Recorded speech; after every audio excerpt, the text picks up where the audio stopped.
All right, everybody. Well, welcome back to Thingamajig TV, and we're here at the Great Cook-Off. And this is also one of my favorite parts of today because we get to see all of the kids use their culinary skills to create something healthy. And so today we have with us from Youth and Family Services. Go ahead and say your name. My name is Hargwin.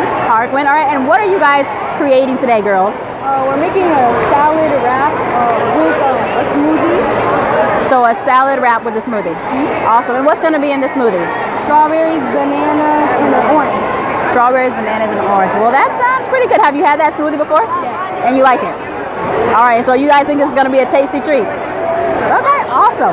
Well, I wish you guys the very best. It looks like you guys know what you're doing, so I'll let you guys continue on. I know you only have a certain amount of time. So have a lot of fun, girls. Once again, everybody, make sure you subscribe to our YouTube channel, Thingamajig TV, and like us on social media.